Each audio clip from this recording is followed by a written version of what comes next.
The movie starts in the year 2014. Global warming is at its height, and climate change is about to end human life once and for all. The common people are relying on scientists to somehow save the world, while even the scientists are panicking at the rate of decreasing resources. When humanity is only a step away from extinction, a magical coolant called CW7 is discovered. With the correct amount of CW7 in the atmosphere, the world is said to go back to its natural form. Without wasting any time, the authorities in 79 countries collectively decide to release a certain amount of CW7 into the atmosphere. The program is initiated and completed successfully. However, the results are something that no one could have imagined in their wildest dreams. Instead of battling global warming, CW7 cools the atmosphere to extreme levels, so much so that the entire world freezes and the Earth goes back to the Ice Age. Almost all human beings freeze to death in less than a week. Only a tiny percentage of humans survive by getting on a train called Snowpiercer, built by a railway specialist, Wilford. It is powered by a perpetual motion engine that is able to work even in extreme temperatures. The train never stops, moving all 24 hours of 365 days. This is because the heating system inside only works when it continuously moves, or else even the train would freeze. The railway track goes to different countries, as it is created by joining every track in the world together. The train takes exactly a year to make a full circle of its track, which is how people measure time now. 17 years later, in 2031, the train is still in motion and has never come to a halt. Inside, people are divided into 3 different classes. The leader of the entire human population is the creator of the train, Wilford. It is said that he lives above the engine storage and has an entire room to himself. Wilford is ballin'.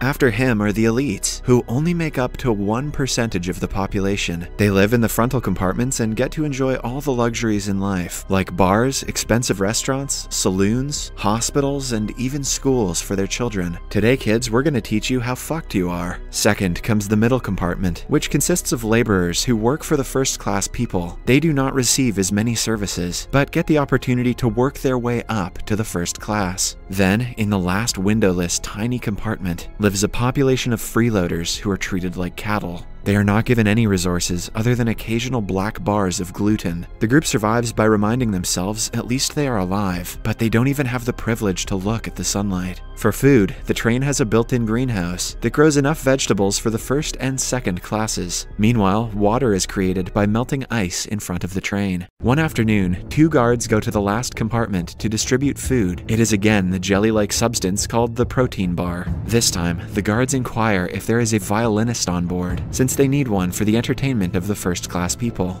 An old couple comes forward, but it turns out that only one can come with them. When the couple refuses to go without each other, the guards push the old woman and drag her husband away. The leaders of the freeloaders are 2 young men named Curtis and Edgar. They do as much as they can for the community, but haven't been able to make any significant change. Every day they receive a single capsule with a message inside one random protein bar. The messages range from the blueprint of the train to motivating quotes. This time, the capsule contains the name of the designer of the train, Nom. He is currently held as a prisoner in the prison compartment. No one knows who sends the capsule messages, but Curtis believes that they are an ally. In the past 17 years, freeloaders have protested twice. They failed both times and caused many deaths, but their spirit to fight for equal rights hasn't changed. Curtis and Edgar are constantly planning their next move and encouraging people to join them. One of the passengers among the freeloaders is an old man named Gilliam. He is missing one arm and a leg, but is determined to improve their living situation. He is also the spiritual leader of the group and is the one holding everyone together. Curtis comes to Gilliam to show him the latest message. They believe that someone wants Curtis to meet designer Nom. As they talk, the guards enter the compartment and start measuring the height of every kid. At last, they decide to take 2 kids, named Timmy and Andy. Timmy's mother begs and cries for them to stop, but the guards push her away. A man named Andrew throws his shoe at the guards, making their blood boil. Then, we are introduced to a woman named Minister Mason. She is in charge of maintaining peace and security on the train, and is also the only first-class person the freeloaders have ever seen.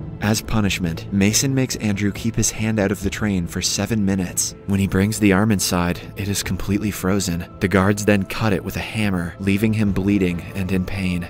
Mason tells the freeloaders to let this be a lesson, because they are like shoes whose very job is to stay at the bottom. After everything calms down, the entire freeloader community fumes in anger. This is not the first time they have been treated like animals, but this time they have had enough of the injustice. That entire night, they make an elaborate plan to attack the guards. Rumor has it that the guards ran out of bullets in the last protest and are carrying empty guns. Curtis takes it upon himself to see if the rumor is true. The next day, the compartment door opens, and in comes a guy who brings food daily. Curtis walks to him and points the gun at himself, asking the man to shoot. Lo and behold, the gun turns out to be empty, which is a sign for the others to attack. The plan works, and they manage to enter the prison section of the train. There, Curtis meets designer Nam, whose name was written on the last message. Nam and his little daughter, Yona, are addicted to a substance called chronol. They only agree to join the group if they are provided with enough chronol. Curtis agrees and welcomes them to the freeloader community. Using his skills, Nam opens the door to the next compartment, which has a window. The group can almost not believe how bright the compartment is, as they finally get to see sunlight after 17 years. Following that, they enter the kitchen area, specially made for the poor class. To their horror, they discover that the protein bar they've been feeding on is made up of ground cockroaches. After a few more compartments, they will reach the water filtrate. Gilliam advises that they hold the filtrate in their possession, which gives them a ground for negotiation with the guards. That way, they can ask for equal rights in turn for water. However, they are met with a surprise when they open the next door and see a horde of guards with axes waiting for them. A fight ensues, where many people from both sides lose their lives. Amidst the battle, Nam sees a point outside the train, which he clearly remembers was not visible last year when he wasn't in prison. This means that the ice outside is surely melting to some extent, and humankind will soon be able to live on the ground. Suddenly, Mason makes an announcement and asks the guards to kill 70% of the freeloaders. At the same time, they cross through a tunnel, which gives the guards an upper hand because they own night vision goggles. Many of Curtis's people die in the following fight. But in the end, the cruel minister is captured and threatened, so she orders the guards to stop. The freeloaders want to kill the woman, but they still need her to manipulate the guards. Upon being asked, she reveals that the children that were stolen yesterday are with the captain of the train, Wilford. She doesn't know what he does with children, but is aware that he orders many of them. Mason promises to bring the group to Wilford's compartment in exchange for her life. Curtis agrees, but only a handful of people led by him decide to join Mason. The rest stay behind for their own safety. Before leaving, Andrew makes a portrait of the group alongside Mason, who has a shoe on her head. It is a slap back for the time she compared the freeloaders to shoes, who are supposed to be on the bottom.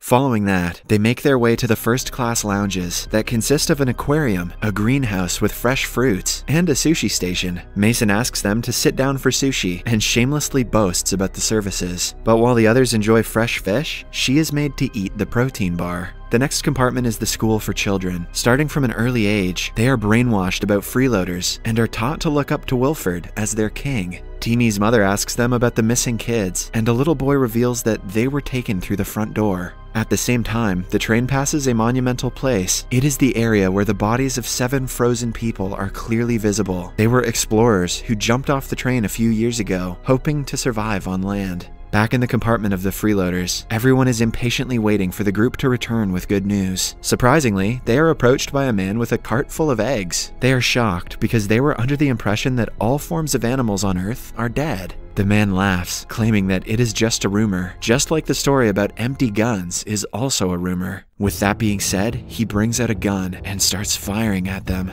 Similarly, the teacher in the children's classroom also does the same. She manages to kill Andrew before Curtis kills her. The classroom also has a monitor where the CCTV footage of the last compartment is shown. A guard in the compartment brings Gilliam in front of the camera and shoots him dead. Gilliam was very close to Curtis's heart, hence the death crushes his spirit. In anger and to take revenge, he shoots Mason dead. Then, the surviving group moves forward and ends up in a room filled with high-class people socializing with each other. They are enjoying luxuries like alcohol, expensive clothes, saloons, medicines, and doctors. Right before the group enters the engine room, another batch of guards attacks them. They fight with all they have, but Timmy's mother dies in the battle. Now, the only surviving ones are Curtis, Nam, and his daughter, Yona. They cross a club filled with high youngsters and finally reach the door to Wilford's room. Opening the door is out of Nam's expertise, so they sit down for a while. Curtis starts telling the story of the time when they were new to the train. For the first few months, the lowest class were provided with no food whatsoever. When desperation hit, they resorted to cannibalism. The older people liked to eat children because their meat was tender, and Curtis also took part in it. One day, he was so hungry that he wanted to eat Edgar, Curtis's late partner who was just a kid back then. At that time, Gilliam stopped him and offered his hand in exchange for the kid's life. That is how he lost one arm and a leg. Some days later, they were miraculously given the protein bars, and the population survived. However, the guilt of what Curtis did never left his mind ever since. This is why he is so adamant about fighting for his people. After listening to the story, Nam reveals that life outside the train is possible and tells Curtis about the mountain that is visible now. He also discloses that he is not an addict and has been collecting chronol to make an explosive. He wants to use it to make a hole in the train and go outside. Just when he is about to light it on fire, Wilfred's assistant shoots him in the leg and brings Curtis inside. In the following scene, he finally gets to meet Wilfred, who has grown old. Wilfred reveals that he was the one who sent those messages in the capsules, and he did so to start a riot. Every few years, he stirs up the lower class, so they protest and a few people are killed. This is a drastic measure taken to ensure the population on board remains manageable. The protesters were supposed to be killed when the tunnel arrived, but Mason being abducted changed everything. Not just that, but Gilliam also knew about the plan and was helping Wilfred from the inside. Even though he did so to keep the human population alive, Curtis cannot help but